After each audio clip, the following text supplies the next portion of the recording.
بسم الله الرحمن الرحيم والصلاة والسلام على سيدنا رسول الله صلى الله عليه وآله وسلم. Dans cette vidéo, Inch'Allah subhanahu wa ta'ala, on va aborder la rubrique parcours. Donc, ce qu'il faut savoir, c'est que c'est quoi le parcours? En fait, le principe du parcours, c'est comme un devoir qui y est envoyé par le prof à chaque élève ou à tous les élèves. Ce qu'il faut savoir, c'est que la spécificité du parcours, c'est que on peut personnaliser les devoirs pour chaque élève. Donc, on n'est pas obligé d'envoyer un ensemble de devoirs pour tous les élèves. On peut personnaliser chaque devoir à chaque élève par rapport à ses lacunes. Donc, c'est ça, en fait, la vraie, euh, la vraie valeur ajoutée par rapport à cette rubrique-là.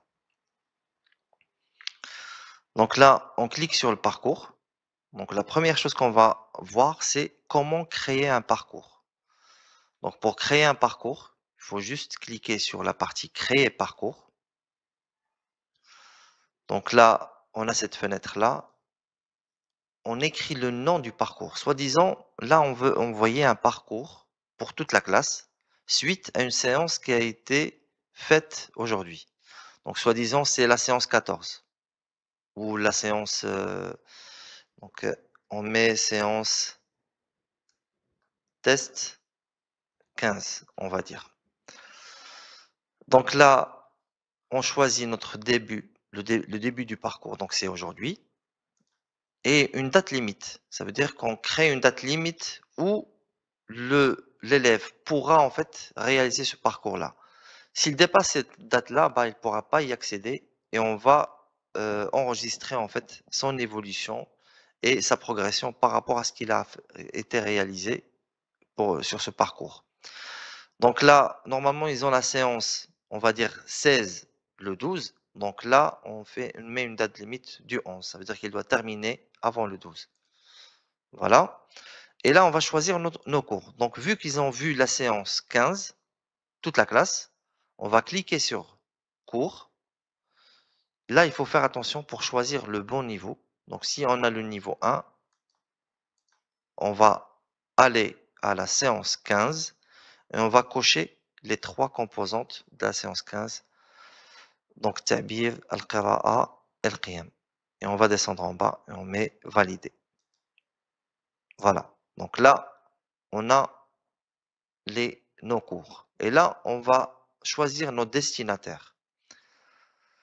Donc, on choisit l'année scolaire, donc on est 2024-2025, l'association à qui on est affilié, notre classe. Donc, si on a plusieurs classes, donc on choisit la classe qui est concernée, soi-disant la AME classe 2, par exemple.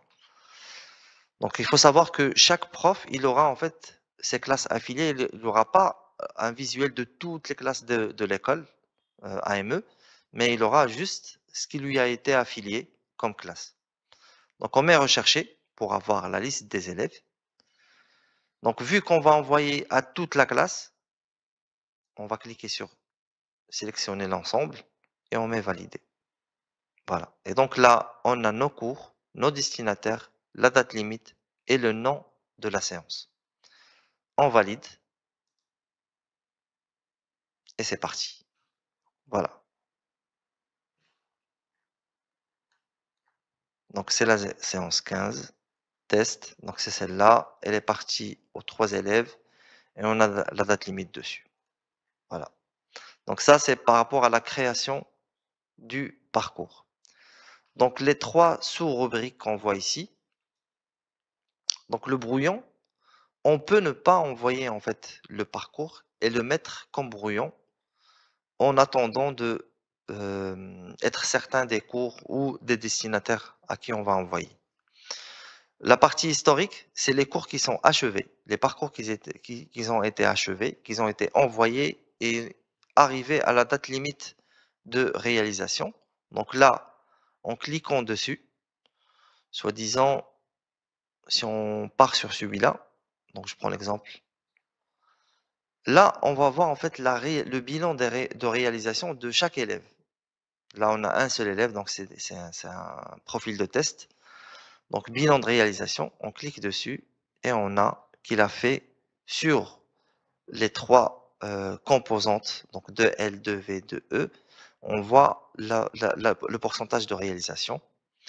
Et là, dans cette bilan de réalisation, on a en fait, si on a plusieurs élèves, ben, on verra tous les élèves avec les différents progressions et différentes réalisations de ce parcours-là.